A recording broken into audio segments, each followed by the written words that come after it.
अस्सलाम वालेकुम व्यूअर्स, उम्मीद करती हूँ आप खैरियत से होंगे। मैं मारिया खालिद अपने यूट्यूब चैनल पे आपको खुशामदीद कहती हूँ। इंतहाई अफसोसनाक ख़बर के साथ आपकी खिदमत में हाजिर हूँ। ये उमर शरीफ कॉमेडी किंग दुनिया में नहीं रहे, वो पास्ट अवे कर गए हैं। इंतहाई अफसोसनाक ख़बर है। वो 19 अप्रैल 1955 को लियाकताबाद कराची में पैदा हुए थे। पूरी दुनिया को उन्होंने बहुत हंसाया, बहुत खिदमत की, पाकिस्तान का नाम रोशन किया। इंडिया, अमेरिका, पूरी दुनिया में उन्होंने टूर किए और वहाँ पर स्टेज ड्रामे किए और पाकिस्तान का लोहा मनवाया।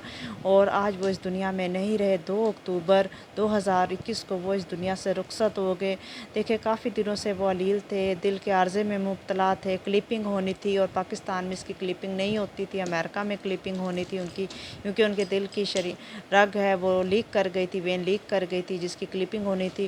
और काफ़ी तबीयत उनकी अपसेट होने की वजह से एयर एम्बुलेंस का कहा गया इमरान खान साहब से, तो गवर्नमेंट ने उनकी मदद की, सिंध गवर्नमेंट ने उनकी मदद की और उनको एयर एम्बुलेंस की, जिसको ख़र्चा उसका 3 करोड़ रुपए आता है। एयर एम्बुलेंस आई, फिर इनकी तबीयत काफ़ी ख़राब हो गई। तबीयत ख़राब होने की वजह से 7 घंटे वेट किया गया। वेट करने के बाद फिर इनका रास्ता शुरू हुआ। आपको पता है कि एयर एम्बुलेंस में डॉक्टर भी होते हैं, डॉक्टरों की पूरी टीम होती है जो मरीज़ की हिफाजत करती है, लेकिन मरीज़ भी ऐसी कंडीशन में होना चाहिए कि उसे यहाँ से वहाँ इतनी थकावट वाले सफ़र में लेके जाया जा सके। आप जानते हैं कि अमेरिका और पाकिस्तान का रास्ता कितना दूर है, क्योंकि ये 3 जगहों पे इसने रुकना था, जर्मनी, कनाडा, फिर अमेरिका इसने पहुंचना था। लेकिन इंतहाई अफसोस की ख़बर है कि जर्मनी में जाके उनकी हालत बिगड़ गई। 7 घंटे का उन्होंने जर्मनी तक सफ़र जब तय किया, वो काफ़ी थक चुके थे, काफ़ी उनकी हालत ख़राब हो गई। वहाँ के करीबी हॉस्पिटल में उनको लेकर जाया गया, लेकिन वो अपनी उनकी वहीं पे मौत लिखी हुई थी, वहीं उनकी आखिरी सांसें थीं। देखें, इंसान ने जहाँ मरना होता है, अल्लाह ताला को पता होता है कि कहाँ उसकी मौत आनी है। कैसे अल्लाह ताला पाकिस्तान से उनको वहाँ तक लेकर गया। अमेरिका में भी नहीं उन्होंने जाना था, कनाडा में भी नहीं, उनकी मौत जर्मनी में थी। उन्होंने सोचा भी नहीं होगा कि मैं जर्मनी पहुँच के वहाँ मेरी मौत कैसे होगी। ये तो रब का ही कानून है, अल्लाह ताला ही जानता है। लेकिन हमें बहुत अफसोस है, पूरी दुनिया को हंसाने वाला एक शख्स जिसको हम उमर शरीफ कहते हैं, वो सारी दुनिया को रुला के चला गया। इंडिया में भी बहुत अफसोस की खबर फैली हुई है, बहुत परेशान है, क्योंकि आप इंडिया के बहुत बड़े शो देखते हैं, जो रियलिटी शो हैं या कॉमेडी की जाती है, बहुत बड़े शो आप जानते हैं, वो उन्होंने सारा कुछ उमर शरीफ से सीखा है।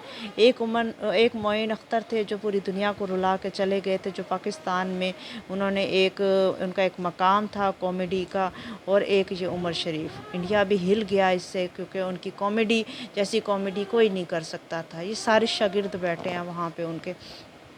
इसके हवाले से ना, उमर शरीफ के हवाले से एक वाक़या है, सच्चा है या झूठा है ये तो खुदा जाने या वो जाने, लेकिन हम बार बार सुनते हैं कि जब उनकी वालदा का इंतकाल हुआ तब ये स्टेज ड्रामे करते थे, तो उनका स्टेज ड्रामा आधा कंप्लीट हो चुका, तो वो चल रहा था। आपको पता है लाइव होता है, ऑडियंस बैठी होती है, टिकट्स बिकी होती हैं, तो उनको पता लगा, उन्होंने अपने आप पर ज़रा भी असर हुए बगैर, उनके अंदर की कैफियत थी वो महसूस किए बगैर, अपने साथ जो लोग थे पार्टिसिपेट किया हुआ था अदाकारों ने, उनको ना बताया और वो ड्रामा अपना पूरा किया। चाहे 3 घंटे का ड्रामा था, 1.5 घंटे का हो चुका था, 1.5 घंटा कंप्लीट होने के बाद वो घर गए। उनको उस ड्रामे के बीच में पता लग गया कि उनकी वालदा की डेथ हो चुकी है। आप जानते हैं कि खुदा न खास्ता अगर माँ बाप दुनिया से जाते हैं और हमें जब इत्तला मिलती है तो हमारे दिल की क्या कैफियत होती है। उस कैफियत को कंट्रोल करते हुए उनका जो मकसद था कि मैंने दुनिया को हंसाना है और मैंने रुलाना नहीं है, उन्होंने स्टेज ड्रामा अधूरा ना छोड़ा और पूरा किया, क्योंकि वह हलाली थे। उन्होंने अपने किरदार को पूरा किया, जो हंसाना था हंसाया, और 3 घंटे पूरे होने के बाद वो अपने घर गए, अपनी माँ की आखिरी रसूमात अदा की। हम सलूट करते हैं ऐसे इंसान को। ऐसे इंसान सदियों में भी पैदा नहीं होते, बहुत मुश्किल है, क्योंकि उन्होंने पाकिस्तान का नाम रोशन किया। मैं काफ़ी दुख में हूँ, मुझे समझ नहीं आ रहा कि किन अल्फाजात का इज़हार करूँ, क्योंकि मैंने ख़ुद शरीफ शो से लेकर इनका पीछे भी जियो पे एक शो लगता था जिसमें बहुत सारी इनकी शक्लें बदल बदल के आते थे। उससे पहले भी इनके मैंने बहुत सारे ड्रामे देखे है, तो मुझे बड़ा अफसोस है कि मुझे सारा नक्शा मेरे जहन में आ रहा है। तो मैं दुआ करती हूँ अल्लाह ताला उनको जन्नत फिरदौस में आला से आला मकाम दे। अब बेचारे इस आमीन। और ये इनकी 3 बीवियाँ थीं। देखें, हर कोई पैसे के पीछे भागने लग जाता है। 3 बीवियाँ आपस में प्रॉपर्टीज़ की लड़ाई चल रही थी, अदालतों तक मुकदमे पहुँचे हुए थे, लेकिन कोई ये नहीं जानता था, समझ रहा था कि इनकी हालत खुद कितनी ख़राब है। इंसान बच्चों के लिए, औलाद के लिए कितना भागता है, कितना पैसा कमाता है, कल को औलाद किस तरह माँ बाप के साथ करती है, और सिर्फ पैसा पैसा होता है। लेकिन वो उनका पर्सनल मैटर है। हम तो सिर्फ ये देख रहे हैं कि उमर शरीफ इस दुनिया से चले गए हैं, और हमारा दिल बहुत अफसुर्दा है। हम उनके गम में बराबर के शरीक हैं। तो मुझे जैसे पता लगा, मैंने कहा मैं आपको बता दूं कि उमर शरीफ इस दुनिया में नहीं रहे। वो 19 अप्रैल 1955 को लियाकताबाद कराची में पैदा हुए थे, और 2 अक्टूबर 2021 जर्मनी में वो इंतकाल कर गए। अब देखते हैं कि किस टाइम तक उनकी मैयत पाकिस्तान लाई जाती है, और उनका तदफीन का क्या समा किया जाता है। तो अपनी दुआओं में मुझे भी याद रखिएगा, मेरे माँ बाप के लिए भी दुआ कीजिएगा कि अल्लाह ताला हमारे माँ बाप का साया हम पे सलामत रखें। आमीन सुम्मा आमीन। Thank you.